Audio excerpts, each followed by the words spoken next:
Welcome back to another edition of the Indusoft Web Studio video training series. In this video we're going to cover shapes and formatting.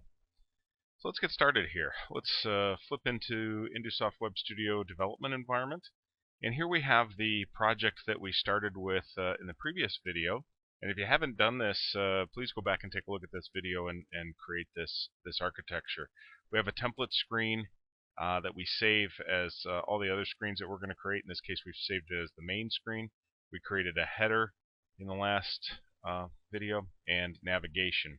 So I'm going to go ahead and close those. I had put an object on the screen for reference, and I'm going to go ahead and delete that by selecting it and hitting the delete key.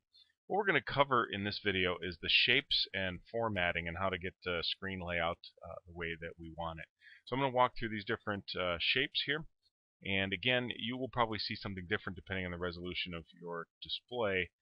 My text is gone away because I have a smaller resolution here than normal. But here I'm going to choose a line. Notice that the tooltips float when I hover over that. It tells me a little bit about that particular shape, and as I get into some more advanced objects and different features in the product, I get different tooltips that come up. I'm going to select a line, and when I select a line, I have the ability to draw a horizontal only or a vertical line only. I'm going to draw a horizontal line here. And one of the things I want to note here is if we turn off the snap to and now we select a line, it is still only in that horizontal and vertical orientation. But I can delete this after, and let me go ahead and turn the snap to back on. After I've drawn the line, I can grab those handles and move that line accordingly. So I'm going to put this back into just a horizontal position here. And some notes, sometimes depending on the line thickness and maybe even polygons, sometimes it may be hard, depending on the resolution of your monitor, to actually click on that line to select it. One of the opportunities that you have is to window around it completely, and then when you let go of the mouse it will select that. And if you can't get in there and double click on it to open up the properties, an alternative method is to window around it, and then instead of double clicking you can hold down the Alt and the Enter key on your keyboard, and that will bring up the properties. Now that's a standard Windows functionality. That's not special to Indusoft Web Studio. Let's go take a look at the properties real quick because they're very similar on a lot of objects. Here's no line, so I can get rid of the line even though there's a line there. Solid, dashed, and I can change its color and its thickness. Maybe I want to bump this up to 4 and a solid line, so I can have a thicker line there, so I can get those properties associated with that. Let's now move along to an open polygon. When I choose an open polygon, I have a couple of different options. I can click and release the mouse, and that will give me kind of this rubber band effect. And then I can click and release again, and it will set that corner point. Click and release, click and release. Oops, do this here, and finish. A couple of different ways. I can double click, or I can hit the right mouse button and it will finish. Right mouse button is kind of preferable because it will prevent you from accidentally getting an extra point in there.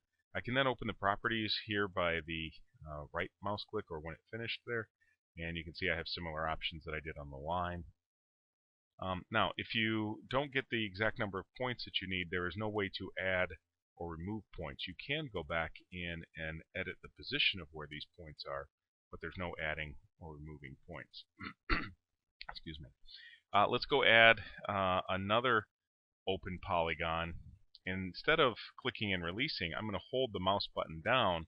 Now the cursor kind of turns into a pencil, and when I let go and finish by right clicking, you can see that in a similar fashion to this open polygon, I have all these little edit corner points, these vertices if you will, and I can move those around. You can see that it creates quite a few, which this is a little strange if you want to edit that, but there's quite a few different points in there.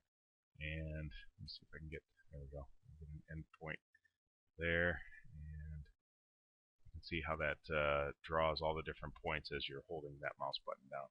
I kind of recommend, depending on the horsepower of your runtime, that instead of drawing a line like this, it might be better to bring that in from an external graphic editor. And bring it in as a bitmap or a JPEG or something. But again, depending on the horsepower of your machine, you might not want to do a lot of those.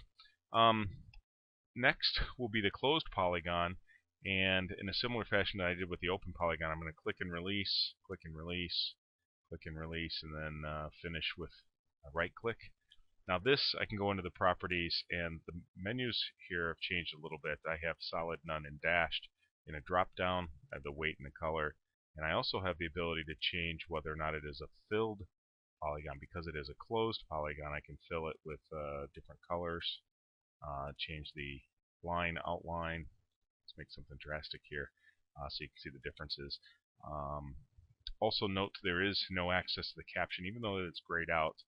No matter what you do, you will not be able to gain access to that. So there's no caption field per se.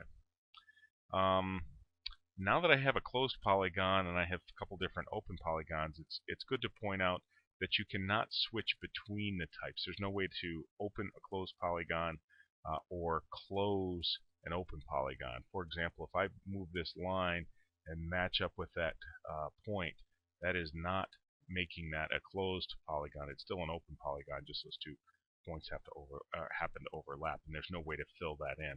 If I wanted to do that, I would have to go create another shape by using the closed polygon. Continuing on with rectangle, I'm going to draw a rectangle here, and that's pretty straightforward. The rectangle does have a caption. If you remember, we used that in the header for some of that status information, but it's a very similar properties box. And it's also good to note that we do not have a square object in Intusoft Web Studio. We have rectangles, and we can make them the same width and height. You can either do that manually, or you can go up here to the resize, and you can resize both, or resize based on width, or resize based on height. I'm going to resize both just to make them right away. Now notice that this happened to snap to my grid, or snap to whatever size that I drew, and this will be, in this case, 61 by 61. Maybe I want this to be size 64 by 64. I can use the up and down arrows, or I can go right in here and type 64 by 64, and it'll make it exactly that size. If I go back in here into the Format tab, I can also position it using these fields here. I can move this around, and it's also good to note, let's say I want something at a particular place. Maybe it's 100, 100. I can go in here, say 100, and then 100. Or not 1000, but 100, and it'll put it right at that position on the screen. It's also good to note down here in the status bar, you can see the license type that we have, which is development and runtime, or engineering and runtime. My control, numlock, and scroll lock status, ID we'll talk about in a minute. But here's my position. Of the particular object that I have selected, this shows the X and Y position. Now, for example, if I move this all the way up in the upper corner, it should show 0, 0. And depending on where I position that, the status bar down here will show its current position. Now that will be the position of the upper left-hand corner. For objects like closed polygons, pretend that there was a bounding box containing this, so completely to the height and the width of this. So the point that would reference would be somewhere right around in here. Also note that it will reference the height and width of that object. You can also take a look at that if you're not on the format. If you're not on the format, you can take a look in the status bar. If you are in the format tab, you can look up here in the position and the size as well. Let's see, something else to note, ellipse. I'm going to skip over rounded rectangle for a moment. The ellipse, depending on what country you're from, can either look like an American football or a rugby ball. And if you want to turn that into a circle, you can, again, very similar, go back into the format tab and hit resize, and that'll make it a perfect circle. Now, something else to point out as far as positioning goes, I can use my mouse to position. I can use the format position group here and change that. I can also select an object and hold down the shift key. If I'm holding down the shift key and I use my if I use my arrows on my keyboard, that will move and snap to the grid. If I don't have snap to grid turned on, then when I select it and use my arrow keys, it moves a pixel at a time. So that's another alternative method for editing. Now, let's talk a little bit about the layering. The objects, when I place them on the screen, every object gets an ID number. You can see down here in the status bar. The excuse me, the ID number is associated with kind of the Z layer. the lower the number, in this case 0 for the first object on the screen, it is behind all other objects. The higher the number, as it increases, is a layer unto itself, increasing as we go kind of away from the screen, if you will. So the rearmost object will be, let's see if I can grab this here.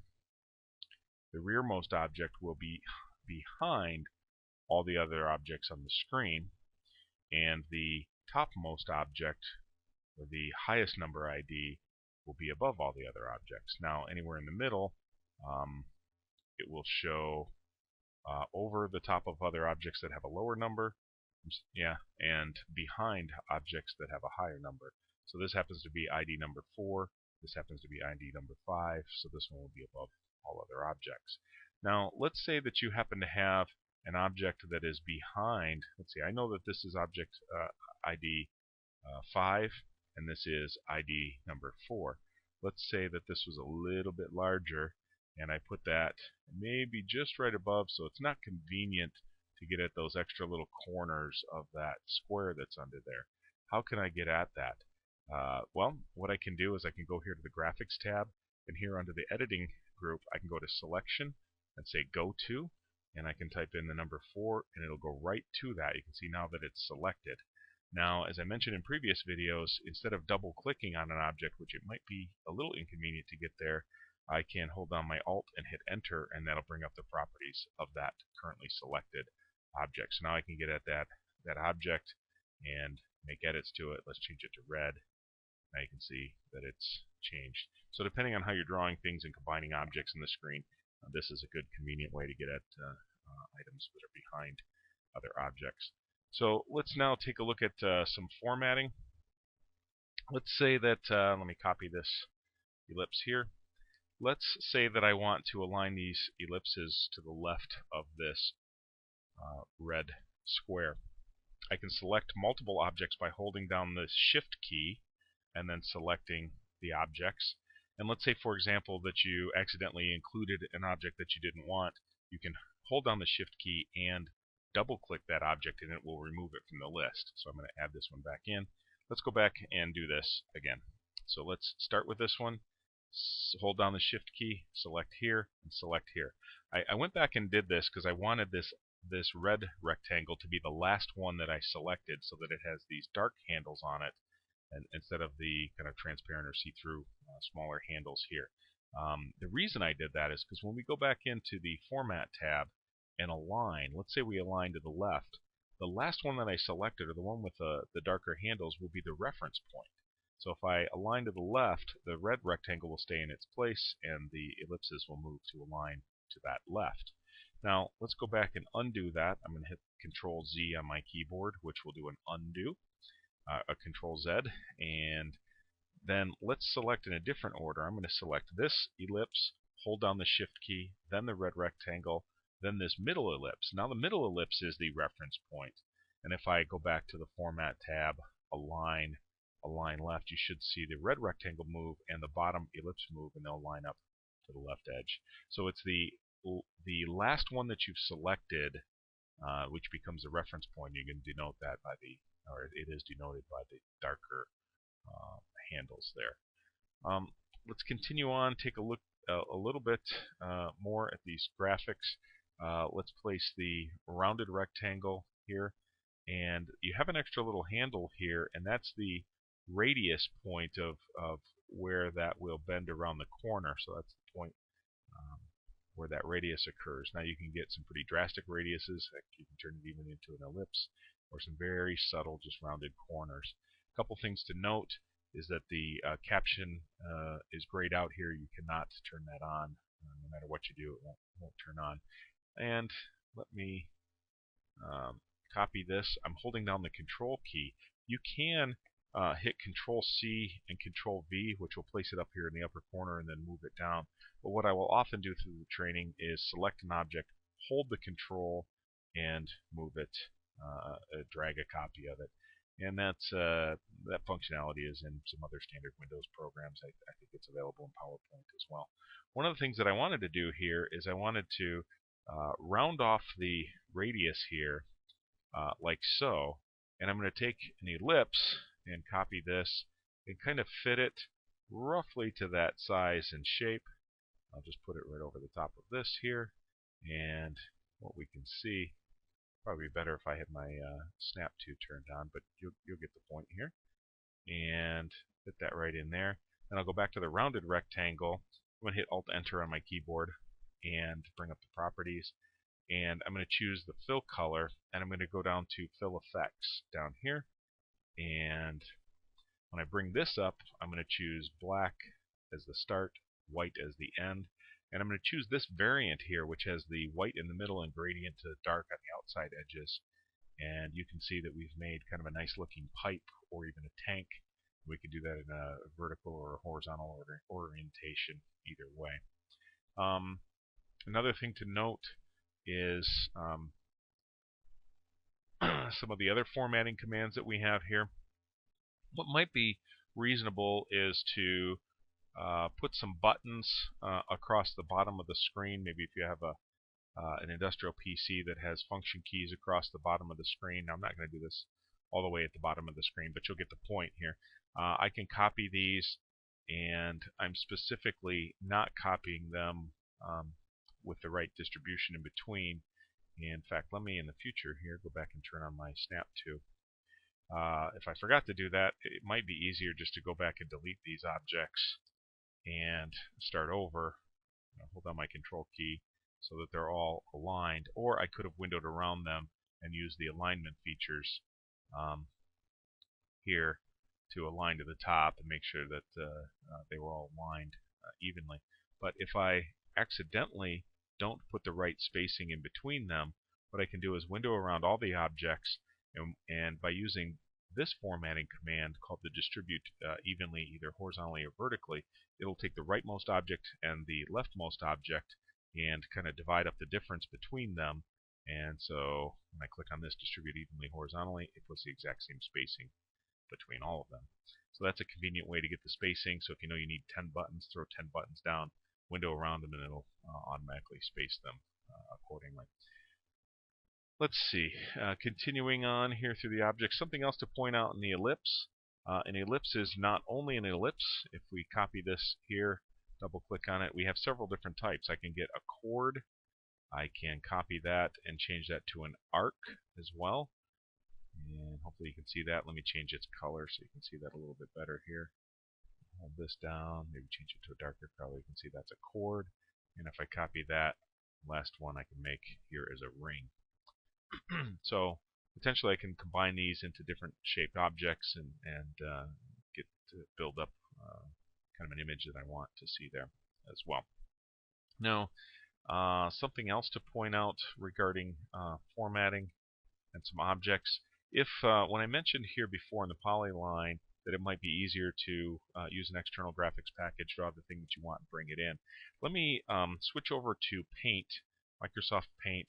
Now, I'm not going to show you how to use Paint, but what I'm going to do here is I've started a new image, and I'm going to select a color here from the palette, and I'm just going to grab maybe a lightning bolt, and I'll draw this, and I've chosen a thicker line. And now what I'm going to do is select a rectangular selection. I'm going to go a little bit higher than this and a little bit wider than this, and select as close as I can to there. But notice that there's still a rectangle around that when I copy it, and if I bring this back into InduSoft Web Studio and either hit Control-V for paste or right-click and hit paste, it'll bring that object in. A couple of things to point out is this extra little handle here, or this tracker, is the transparent color. If I double-click on this and enable that feature, this box here is referencing what color is currently transparent. So I have it selected on the red, so that's transparent. If I move it over to the white becomes transparent. So now you can see through wherever the white was. But also notice here, if I move it back to the red, then I can see through that object just wherever the red was before. So I'm going to move that back. And what might you use this for? You might make the background scale for a meter, let's say, or if you bring in a company logo, you can make the background transparent. There's a lot of different features that you can use. A product, bring in a snapshot of a product or a particular machine and animate around it or over it. We'll cover this in some other future videos on working with graphics and importing different screens as well. Let's see, screen ID number. Oh, something else to point out: in previous versions of InduSoft Web Studio, the ID number of an object dictated the tab order as you were gaining focus of an object, or if you went from text object to text object, if I created multiple of those, I could set the order that I would tab between those by orienting them with the ID. New in version 7.1 is a different way to set the tab order. I can now right-click on the screen background and select tab order here. And when I do that, every object will show. This is no longer the ID. This is now the tab order editor. So if I wanted these to go in a particular order, right now it's 20, 21, 22, 23. If I wanted to change this, I could click on it and it would set the order, or I also have the option of clicking on it and selecting, typing in the order directly. Let's say maybe I want this to be number 2. Then, by doing that, it will set that tab order. Now, something to also note is if I have objects, let's say I have, let me turn off the tab order here, I can say window around or select several objects and now group those. And now when I turn on the tab order editor, you can see that there's a sub number in there, so that it's 21.1, 21.2, and 21.3. So I can actually expand or collapse groups into one. So you can see how that editor works there. So I'm going to turn off the tab order editor. And one other thing I wanted to point out, let's take this shape here, this polygon shape, and draw it a little bit differently here. I can take this here under the Format tab and not only align, but rotate this. And I can't do a freehand rotate, but I can rotate either 90 degrees or 180 degrees, either vertically or horizontally, so I have that as an option too. Also, I should have mentioned this when we were talking about the layering. I can send all the way to the front or send all the way to the back. So I'll take this object and I'll move it all the way to the front of all other objects, or all the way to the back behind all other objects. I also have the option to bring forward by one layer or send backward by one layer. And alternatively, I can right-click and get at those via this menu, or I can use the Control and the number pad plus sign or the number pad minus sign to walk those through different layers as well. So let's see, anything else on my list that I wanted to cover? I think that is it. And hopefully you found this video informative. Thank you and have a great day.